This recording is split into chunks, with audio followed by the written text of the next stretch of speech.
What is going on, guys? It is Nick here again with Wild West Cards and Collectibles. Okay, so right now I am going to conclude my previous video where I showed off the cards that I was going to be submitting to PSA through GameStop for the first time. This was my first ever card submission for grading. And okay, so we're going to see how we did. Just as a side note, I can't be too crazy loud. I'm in a content creation space, but I have to still be somewhat measured with my volume. And just to be perfectly transparent and honest, I did actually already see some of these cards. So anyway, without further ado, let's go ahead and get into it. So I'm going to start off small. The first card that we got back is this Pikachu. Nice 2024 Paldea Adventure Chest. Pikachu Black Star promo. Unfortunately, we did get the 9. That's okay, though. To be honest, some of these cards, I kind of just wanted to like measure and test how PSA would respond to them, right? So, you know, this one I kind of knew based on, let's see here, what did we have? You know, to be perfectly honest, this is almost the kind of card that, oh yeah, I can see it right now. Oops, that's definitely not in the camera.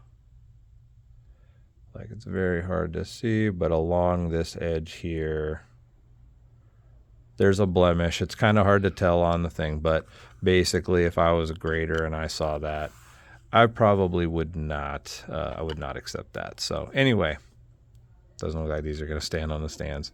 Anyway, Pikachu, PSA 9, that's the first.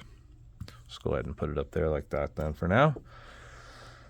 Next up, dun, dun, dun, dun. Okay, let's see here. So we're going to keep it rolling with some promos, some pretty epic Black Star promos here. So I was able to pick this card up for about, when it was back still at about $2, I want to say, $2 to $4. And that is, bam, the Mewtwo promo. We did only get the 9. Unfortunately, all we got was the 9. Definitely would have loved to have picked this card up in a 10.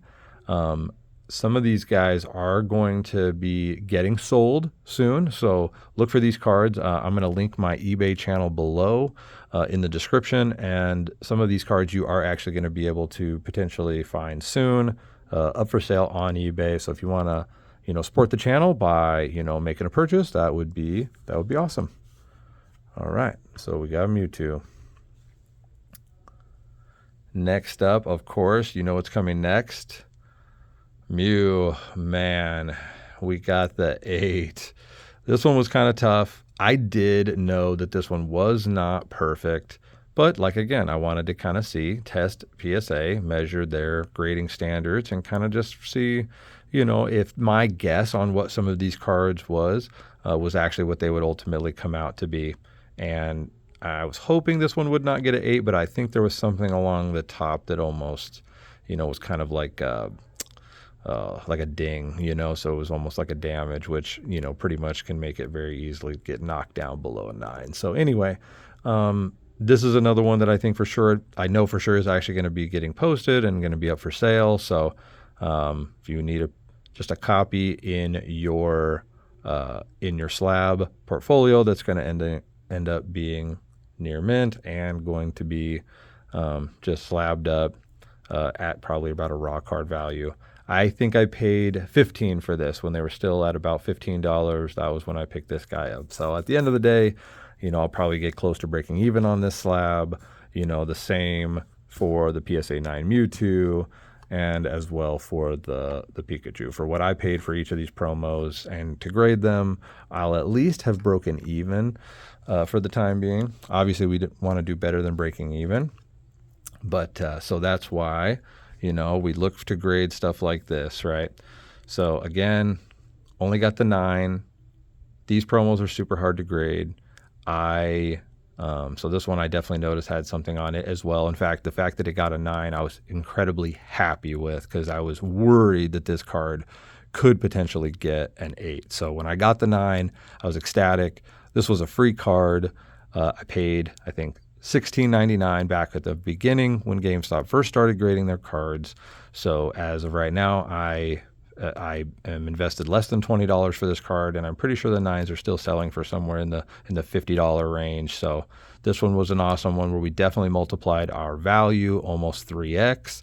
And yeah, it's an awesome card, and it's one that I actually think that is also, I was going to hold on to this one for some time, but I'm actually thinking I might go ahead and post this one up on the eBay channel as well. So if you are local in Arizona, please hit me up. We might be able to work something out separately from eBay. Would definitely prefer to avoid their fees and going through them. But anyway, moving on to the next cards. We're finally going to get into the stuff that we would like to see. So the next one is a card that I personally pulled from Brilliant Stars. I didn't pull this specific copy of the card, but however, I did. So, it was one that when I saw at a card show, when I first got back into it, I was just like, man, this looks like a perfect near mint copy. I would love to go ahead and grade this one at one point. And that is this guy here, the Honch Crow V, and bam, we did get the 10. Woohoo! Yes, sir. We got the 10. This is a beautiful card. I just love the card. I love like all the little Murkrows down there. And then you got Honch Crow just chilling at the top. I think it's just such a neat card. I love the cards that have like an epic background or something in the background. This is just the texturing on the card. For English, this is just beautiful. So anyway, this was one I think I paid about $8 for. Again, paid that about $17 total to grade, so I'm at $25. Pretty sure this card sells in the $50 range as well. So we doubled our money here on this slab, and at this point, we have just about, covered. Like if we just sold all these slabs, I'll basically have more than covered, my cost of grading.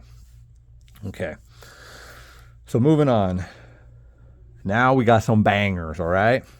So I picked up the Snorlax ETB promo from 151 for $2, and we went ahead and set that bad boy in, and boom! That one was an epic hit. That one was an epic hit, guys. That Snorlax 151 promo at a 10. So like again, I said, I paid $2 for this promo. I paid the $17 to grade it, so I invested less than $20 total into this card. And yeah, that's pretty darn good. So we're up major in this card. This card's selling, I think, still in the $150 range. And nobody's going to be cracking 151 ETBs anymore. So the price of this and the PC ETB in a PSA 10 is going to be an epic long-term investment. Okay, guys. And that's, I'm going to do another video on kind of like my particular grading strategy, but I mean, you can almost just see it exemplified in this very first little submission, right? I'm looking for alternate arts, especially, I'll go more into those in a little while, but these promos and these cards that come in products that are to some degree more limited, right? They're not printed at as high of a as significant of a rate. And now that we are in a state within the hobby that, people are just insane, about getting a hold of this stuff and collecting it. You have honestly, there are way too many people in the space right now that are effectively they're purely money investors, and they have absolutely no attachment or care for Pokemon or the hobby in any way whatsoever. They're purely here for the investment aspect of it. And so those people are hoarding the sealed product, and some of them because of their positions within life, with their business. They have financial means and connections where they're actually able to reach out to a friend who, owns a store, who has a friend who, has a friend who has a friend who's connected to the distributor, and boom, these people are setting up their little LLCs, and then they are getting allocations of product, through these different connections and ways. And then even if it's just them purchasing it from regular means, they're just sitting on the sealed product, and it's always effectively going to end up being, now it's going to stay in that realm of sealed collectibles. So very few of them are going to re-enter the market and be opened again. So it just, and because they weren't cards that were in the sets at all, you could only find them in very limited specific products. The value of them just has such a greater potential of rising over time. And we're starting to see that, not as just a matter of, like conjecture. And that's what I'm guessing is going to happen. Like, it's something pretty predictable and something that we can look at. And so another thing you can see from the cards that you see in front of you is that they all fall within a niche of popular Pokemon. Right? Now, I will try to strike while an iron's hot, but I have refined my style of collecting to not trying to find, like, I try to think of it more in the realm of like a blue chip stock versus a penny stock. Some people say that's that in the realm of sealed product versus single product. I think that those people are weak and ignorant, because I think that there is a plenty of blue chip opportunity within singles and graded singles, without a doubt. It's not even my opinion. It's mathematical fact, right? So anyway, let's move on.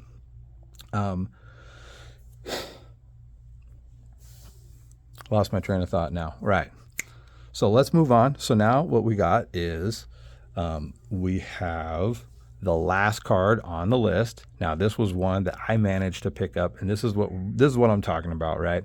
So if I'm not going to have my collection be centered towards some of what I feel are going to be, the more limited promos that are going to be awesome in the future, long term, because of the fact that they're not going to be being printed anymore, what I'm looking for is alternate arts that I know are going to be, they're popular now, they've been popular, and they're going to continue to be popular and grow in popularity in the future, right? Evolutions are a very easy one, so that fall within that niche. So I picked up this Leafeon V alternate art, not the V Max, the V alternate art out of Evolving Skies from a card show. It was one of the ones I showed before.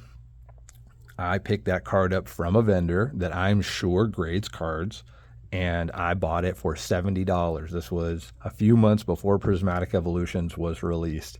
So after Prismatic Evolutions released, that Leafeon V card doubled to almost $150, and there was sales of the PSA 10 going higher than $250. Now, I could have struck while the iron was hot with this banger bad boy here, but I didn't, right? So we did end up getting the 10 on this card. Boom! Oh my God. Like what we did, like $70 is what I paid for the raw single. $17 on top of that is what I was invested in. So $87 is my investment for this card. Yeah. And that's one I think I'm just going to hang on to for a while. So, this was, like I mentioned in my earlier video, this was a card that I bought, and I basically, I didn't buy it. I saw it in the case of a card shop that I would go into all the time, and I just never could afford it. And to be honest, it's so funny because, it just blew up in price just now. But even back when I was looking at it back around in 2020 in that card shop, it was still only around $70 at the time. So these singles didn't end up really blowing up. Some of them were just more or less, understood or liked, right? And so now look what we're seeing with Leafeon. It's having an explosion in popularity on the scale with the Leafeon in the competition of the evolutions. It's literally competing with Sylveon almost with Prismatic Evolutions for, the second place spot on the roster with its artwork because it's beautiful. I picked up the 10 of the Leafeon V-Star out of Crown Zenith. And again, that's still, I think, an underrated, undervalued, epic, beautiful card that I think is still a great opportunity where it's at right now to pick up. So anyway, guys, my first PSA GameStop submission, for my experience, was a success.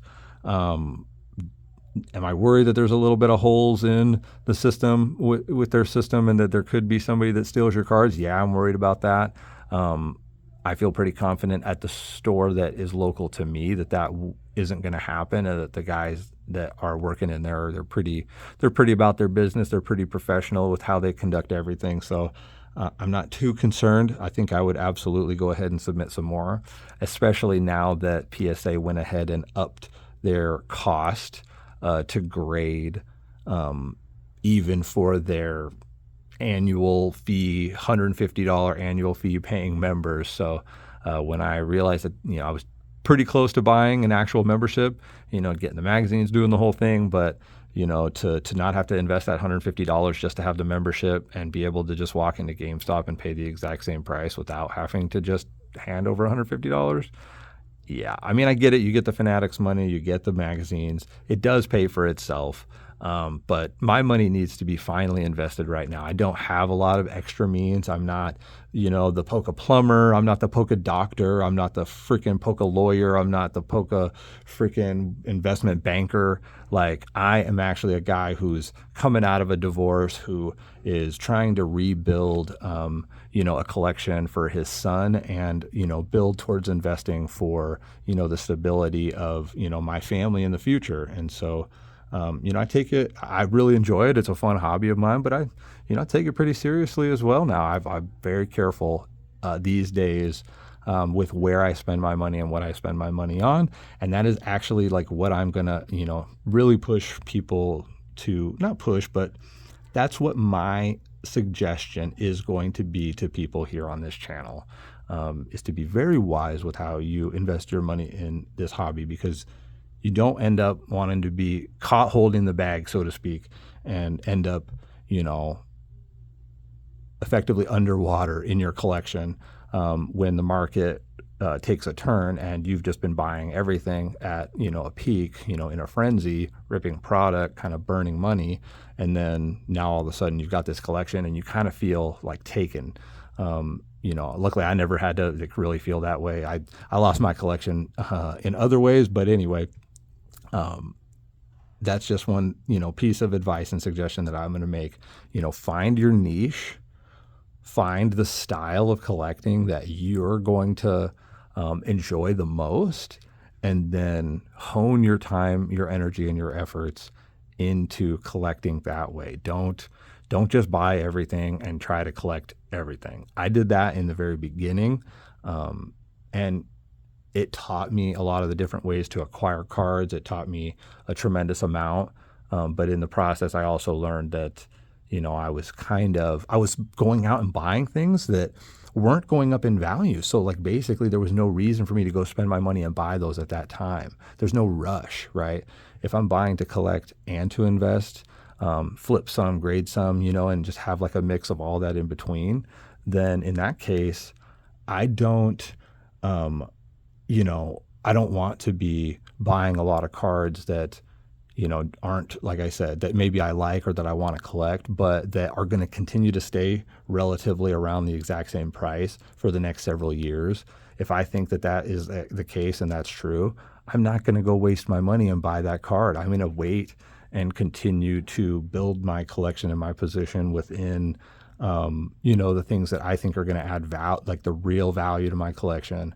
And then, hopefully at some point in the future, maybe through being in a position to start buying collections from people, that's when I'll start getting those other cards that, I would love to start collecting again, but that I just don't think are going to be a wise way to tie your money up if you're someone like me who is, very limited within the money that they have, that they're able to put towards this kind of stuff.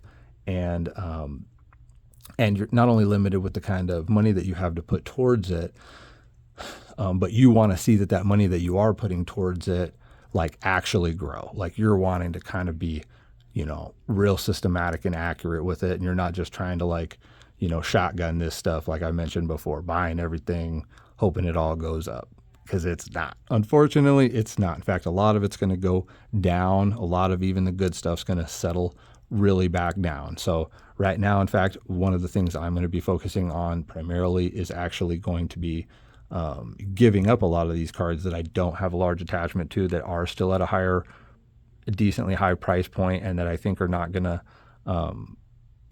continue to go up again, for the next few years, that I think are going to stick around where they are right now, if not drop a little bit. And so because of that, I'm going to go take that money and invest it in the areas where I do think things are going to go up and where I can continue to multiply my money right now. And then I'll come back and buy them later if I want to. That's the system. That's kind of the sauce a little bit. So that's what we're going to keep working towards. Anyway, thank you guys again. I got way too long-winded in this video. If you're still here, I really appreciate you. I will definitely get better at being more concise and not just going on and on in these videos. Again, please like, comment, subscribe if you would. I am going to be doing a giveaway. Okay, guys, there is going to be a giveaway on this channel. I am going to, when I get to 100 subscribers, I'm going to go ahead and actually, I'm not posting this on eBay. I'm going to give this Pikachu away to one of my first 100 subscribers. So if you just want a free PSA 9 Pikachu Black Star promo slab, all you have to do to have a chance is just go ahead and like, comment, and subscribe on this video. Again, thank you guys so much for taking the time out of your life to listen to me blabble on about my opinions on how to do this shit. Anyway, thank you guys again. Hope to see you on another one. Bye, y'all.